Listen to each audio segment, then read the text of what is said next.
పోమండి. అందుకే పౌలు గారు అంటారు, మనం అనేక శ్రమలు అనుభవించి దేవుని రాజ్యంలో ప్రవేశింపవలేను. క్రైస్తవుడు అయినందుకే బాధ అనుభవించిన అన్నాడు. కనుక ఎన్ని కష్టాలు నష్టాలు వచ్చినాయండి, ఒకనాడు క్రైస్తవ్యాన్ని నిలబెట్టడానికి చెదిరిపోయినట్టు సంఘం అంతా అయినా కూడా నోరు మూసుకుని ఉండకుండా మనం చంపేస్తారని తెలిసినా కూడా ధైర్యంగా మాట్లాడారండి. యోదయ సమరయ గలిలయ ప్రాంతాలకు ప్రకటించుకుంటూ వెళ్ళిపోయారు. కనుక ఈ రోజు వరకు మనకు వాక్యం వచ్చిందండి. మరి ఈ రోజు మనం ప్రకటించగలుగుతున్నామా? మన తర్వాత తరాల్లో ఈ క్రైస్తవ్యాన్ని నిలబెట్టడానికి రాజ్య విస్తరణకు మనం ఎంతవరకు పాటుపడగలుగుతున్నాం? ఏదో వస్తున్నాం, కూర్చుంటున్నాం, వినేసి వెళ్ళిపోతాం అనుకుంటే కుదరదండి.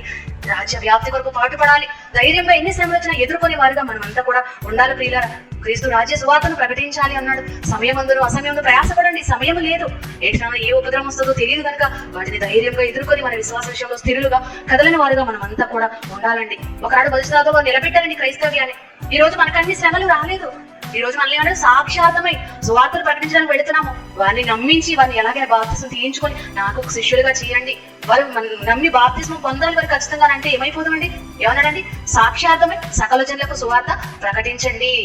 ఎవరైతే నమ్మి బాప్తిజం పొందుతారో వారు రక్షించబడతారు. మీరు బలవంతంగా మత మార్పులు చేయమని దేవుడు చెప్పలేదు. మీరు బలవంతంగా తీసుకురమంటే సాక్షార్థమై చాలా మంది మా స్త్రీలుగా మేము స్వార్థలు పెడుతున్నప్పుడు బాధపడుతూ ఉంటారండి. మా స్త్రీలు మేము ఎన్ని కరపత్రాలు ఇచ్చినా వారు పారేస్తున్నారు అని చాలా బాధపడుతున్నప్పుడు మీరు ఏం బాధపడకండి. వారు అందుకుంటే చాలు, చదవకపోయినా పర్వాలేదు, సాక్షార్థమై వెళ్ళిపోతుంది.